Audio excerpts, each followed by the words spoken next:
വിമാനത്താവളത്തിൽ നടിയും രാഷ്ട്രീയ നേതാവുമായ കങ്കണ റണാവത്തിന് മർദ്ദനമേറ്റ കാര്യം നമ്മളൊക്കെ അറിഞ്ഞു കാണും. എയർപോർട്ടിലുണ്ടായിരുന്ന സുരക്ഷാ ഉദ്യോഗസ്ഥ താരത്തിന്റെ മുഖത്തടിക്കുകയായിരുന്നു.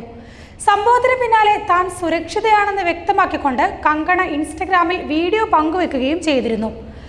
ലോക്സഭാ തെരഞ്ഞെടുപ്പിൽ മാണ്ഡി മണ്ഡലത്തിൽ നിന്ന് വിജയിച്ച താരം ഡൽഹിയിലേക്ക് പോകുന്നതിനിടെയാണ് ആക്രമണമുണ്ടായത്. വിമാനത്താവളത്തിലെത്തി സുരക്ഷാ പരിശോധന നടത്തുന്നതിനിടെ വനിതാ ഉദ്യോഗസ്ഥ താരത്തിന്റെ മുഖത്തടിക്കുകയായിരുന്നു. എന്തായാലും ജീവനക്കാരിയെ സസ്പെൻഡ് ചെയ്തതിനൊപ്പം കേസ് രജിസ്റ്റർ ചെയ്ത് കസ്റ്റഡിയിലെടുക്കുകയും ചെയ്തിട്ടുണ്ട്. ആരാണ് കങ്കണയുടെ മുഖത്തടിച്ച ഉദ്യോഗസ്ഥ? ഇവർ എന്തിനാണ് ഒരു നിയുക്ത MP-യുടെ മുഖത്തടിച്ചത്? CISF ഉദ്യോഗസ്ഥ കുൽവീന്ദർ കൗറാണ് കങ്കണയുടെ മുഖത്തടിച്ചത്. തന്നെ ആക്രമിച്ചത് എന്തിനാണെന്ന് ഉദ്യോഗസ്ഥയോട് ചോദിച്ചപ്പോൾ താൻ കാർഷിക പ്രക്ഷോഭത്തെ പിന്തുണയ്ക്കുന്നു എന്നാണ് അവർ മറുപടി പറഞ്ഞത്. കർഷക സമരത്തിൽ സമരക്കാർക്കെതിരെ കങ്കണ പല പ്രസ്താവനകളും നടത്തിയിരുന്നു. കർഷക കുടുംബത്തിൽ നിന്നും വരുന്നയാളാണ് കുൽവീന്ദർ കൗർ. ഇത് തന്നെയാണ് മർദ്ദിക്കാനുള്ള കാരണമെന്നാണ് നിലവിൽ വ്യക്തമാവുന്നത്. പഞ്ചാബിൽ കൂടിവരുന്ന തീവ്രവാദത്തെ എങ്ങനെ ചെറുക്കണമെന്ന കങ്കണയുടെ പ്രതികരണമാണ് നിലവിൽ പ്രശ്നങ്ങൾ രൂക്ഷമാക്കിയിരിക്കുന്നത്. എനിക്ക് വേണ്ടപ്പെട്ടവരിൽ നിന്നും മാധ്യമങ്ങളിൽ നിന്നും ധാരാളം കോളുകൾ വരുന്നുണ്ട്.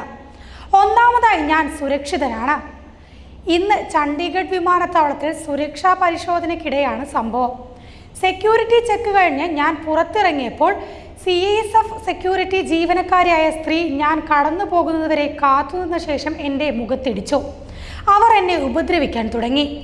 എന്തിനാണ് എന്നെ ആക്രമിച്ചതെന്ന് ചോദിച്ചപ്പോൾ കർഷക സമരത്തെ പിന്തുണയ്ക്കുന്നുവെന്നാണ് അവർ എന്നോട് പറഞ്ഞത്. ഞാൻ സുരക്ഷിതയാണ്, പക്ഷേ പഞ്ചാബിൽ വളരുന്ന ഭീകരവാദത്തെക്കുറിച്ചാണ് എൻ്റെ ആശങ്ക. അത് എങ്ങനെ കൈകാര്യം ചെയ്യുന്നു? ഇതായിരുന്നു കങ്കണയുടെ പ്രതികരണത്തിന്റെ പൂർണ്ണ രൂപം. പഞ്ചാബികളെ തീവ്രവാദികളായി ചിത്രീകരിക്കാൻ അനുവദിക്കില്ലെന്നാണ് ഈ പ്രതികരണത്തിന് പിന്നാലെ അകാലിദൾ നേതാവ് പ്രതികരിച്ചത്. പഞ്ചാബികൾ ഏറ്റവും രാജ്യസ്നേഹമുള്ളവരാണ്. കർഷകരുടെ ആവശ്യങ്ങൾ പരിഗണിച്ചു നൽകിയ വാഗ്ദാനങ്ങൾ പാലിക്കണം. പഞ്ചാബിലുള്ളവർ മെച്ചപ്പെട്ടത് അർഹിക്കുന്നുണ്ടെന്ന് മുൻ കേന്ദ്രമന്ത്രി കൂടിയായ നേതാവ് പറഞ്ഞത്. പഞ്ചാബിലെ കർഷകർക്കെതിരായ പരാമർശത്തിൽ കങ്കണ മാപ്പ് പറയണമെന്നും കങ്കണ നേരത്തെയും മയക്കുമരുന്ന് ഉപയോഗിച്ച് പലർക്കുമെതിരെ മോശം ആരോപണങ്ങൾ ഉന്നയിച്ചതാണെന്നും വിഷയം കൃത്യമായി അന്വേഷിക്കും മുൻപ് ഉദ്യോഗസ്ഥർക്കെതിരെ കേസെടുത്തത് അംഗീകരിക്കില്ലെന്നും സംയുക്ത കിസാൻ മോർച്ച നേതാവ് ദല്ലേവാൾ പറഞ്ഞത്. ഉദ്യോഗസ്ഥയ്ക്ക് പിന്തുണയുമായി ഗുസ്തി താരം ബജ്രംഗ് പൂനിയയും രംഗത്തെത്തിയിട്ടുണ്ട്. കങ്കണ വനിതാ കർഷകരെ അപമാനിച്ചപ്പോൾ മര്യാദ പഠിപ്പിക്കാൻ വന്നവർ എവിടെയായിരുന്നുവെന്ന് അവർ ചോദിച്ചു. ഇപ്പോൾ അതേ കർഷകയുടെ മകൾ അവരുടെ ചെകിട് ചുവപ്പിച്ചപ്പോൾ മര്യാദ പഠിപ്പിക്കാൻ വരുന്നു. ഇതിൽ നിന്നും കർഷകരെ അടിച്ചമർത്തുന്ന സർക്കാർ പാഠം പഠിക്കണമെന്നും അവർ സമൂഹ മാധ്യമത്തിൽ കുറിച്ചിട്ടുണ്ട്. ഹിമാചലിലെ മണ്ഡിയിൽ നിന്നും തെരഞ്ഞെടുക്കപ്പെട്ട കങ്കണ ഡൽഹിയിലേക്ക് പോകാനാണ് ചണ്ഡീഗഡ് വിമാനത്താവളത്തിലെത്തിയത്.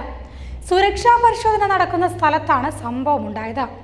മുഖത്തടിച്ച ശേഷം ഇത് കർഷകരെ അപമാനിച്ചതിനാണ് എന്ന് കോൺസ്റ്റബിൾ കങ്കണയോട് പറയുകയും ചെയ്തു. തുടർന്ന് സുരക്ഷാ ഭടന്മാരുടെ വലയത്തിലാണ് കങ്കണ വിമാനത്താവളത്തിലേക്ക് പോയത്. പിന്നീട് സമൂഹ മാധ്യമത്തിൽ വീഡിയോ പോസ്റ്റ് ചെയ്ത കങ്കണ പഞ്ചാബിൽ ഭീകരവാദം വളരുന്നതിൽ ആശങ്കയുണ്ടെന്നും പറഞ്ഞു. രണ്ടാം മോദി സർക്കാരിന്റെ കൃഷി നിയമങ്ങൾക്കെതിരെയാണ് കർഷകർ മാസങ്ങളോളം സമരം ചെയ്തിരുന്നത്.